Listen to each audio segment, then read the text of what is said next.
جی ایک سوال یہ بھی آیا ہے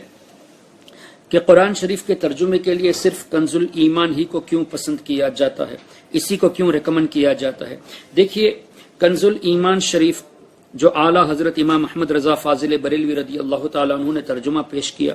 وہ اس لیے ریکمنڈ کیا جاتا ہے کہ اردو میں جو دوسرے تراجم وہابیوں کی طرف سے اور دیوبندیوں کی طرف سے شائع کیے گئے ہیں، اسی طرح اہل حدیثوں کی طرف سے شائع کیے گئے ہیں، ان میں اتنی غلطیاں ہیں کہ اگر انشاءاللہ کبھی موقع ملا تو صرف اسی پر گفتگو کی جائے گی۔ ویسے محاسن کنز الایمان ایک کتاب ہے، اس کو آپ پڑھ لیں گے تو آپ کو نشاندہی مل جائے گی کہ کہاں کہاں کس کس آیت میں ان لوگوں نے ترجمے میں غلطی پیش کی ہے۔ ایک دو مثالیں میں آپ کو پیش کر دوں۔ اللہ تعالیٰ نے ارشاد فرمایا وَمَكَرُوا وَمَكَرَ اللَّهُ وَاللَّهُ خَيْرُ الْمَاكِرِينَ، جس کا ترجمہ یہ کیا ہے کہ اللہ نے کفار نے مکر کیا، اللہ نے بھی مکر کیا اور اللہ بہترین مکر کرنے والا ہے، معاذ اللہ، اللہ کو سب سے بڑا مکار انہوں نے ترجمے میں کہا ہے۔ اسی طرح قرآن کریم میں اللہ تبارک و تعالی نے ارشاد فرمایا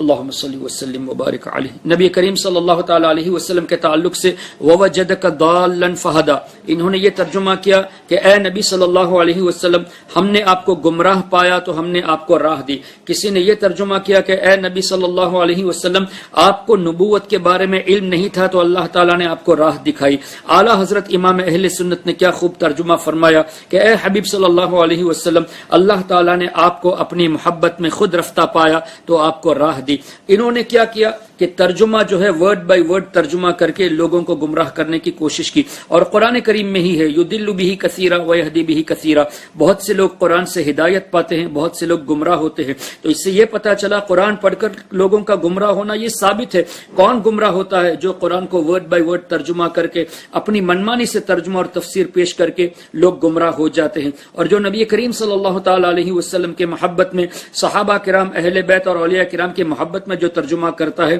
وہ ہدایت پر رہتا ہے۔ تو قرآن کریم کا ترجمہ اپنی مرضی سے کوئی ماسٹری کر کے کوئی لینگویج میں ایکسپرٹ ہو کر ہرگز نہیں کر سکتا۔ قرآن کے ترجمے کے لیے یہ ضروری ہے کہ قرآن کی آیتوں میں ناسخ منسوخ کا علم اسے ہو، قرآن کی آیتوں میں کس لفظ کو کس جگہ پہ کتنے معنوں پہ استعمال کیا گیا ہے اس کا علم بھی اس کو حاصل ہو، یعنی تفاسیر کی روشنی میں، اور قرآن کریم میں بظاہر جو آیتیں تضاد پاتی ہے اس کا بھی علم ہو، احادیث کا بھی علم ہو، عربی لینگویج میں، عربی زبان میں اتنی مہارت ہو کہ ایک ایک لفظ کے کتنے معنی کس کس جگہ کس کس انداز سے استعمال ہوتے ہو ان سب کا جاننا ضروری ہے، تب جا کے کوئی ترجمہ کر سکتا ہے۔ ایسے ہی لینگویج میں ماسٹری کر کے کوئی ہرگز ترجمہ نہیں کر سکتا۔ ایک مثال میں آپ کو دے دوں، قرآن کریم میں اللہ تبارک و تعالی نے اپنے لیے رب کا لفظ استعمال فرمایا اور عزیز مصر کے لیے بھی رب کا لفظ استعمال فرمایا۔ تو اب عزیز مصر کے لیے جو رب کا لفظ استعمال فرمایا، کیا اس سے کوئی یہ معنی لے لے گا کہ عزیز مصر جو ہے پروردگار ہے وہ اللہ تبارک و تعالی ہے؟ ہرگز نہیں۔ تو ہر لفظ کا ہر جگہ پہ کیسے ترجمہ کیا جاتا ہے وہ قرآن کریم کی تفسیر لکھنے والے بڑے بڑے مفسر حدیثوں کی روشنی میں لکھتے ہیں، اور اعلیٰ حضرت امام اہل سنت نے تمام تفاسیر کا نچوڑ پیش کیا ہے کنز الایمان شریف میں۔ اسی لیے کنز الایمان شریف کی تلاوت اور اس کا ترجمہ پڑھنے کے لیے ہم ریکمنڈ کرتے ہیں۔ اور وہابیوں کے ترجمے، دیوبندیوں کے ترجمے میں اتنی غلطیاں ہیں کہ آپ اگر محاسن کنز الایمان پڑھ لیں گے تو انشاءاللہ آپ کو کلیئرٹی مل جائے گی۔ ہم غلامان احمد رضا ہیں، کوئی بھی ہم سے جیتا نہیں ہے۔ اگر آپ نے ابھی تک ہمارا چینل سبسکرائب نہیں کیا تو ہمارے چینل کو سبسکرائب کر لیں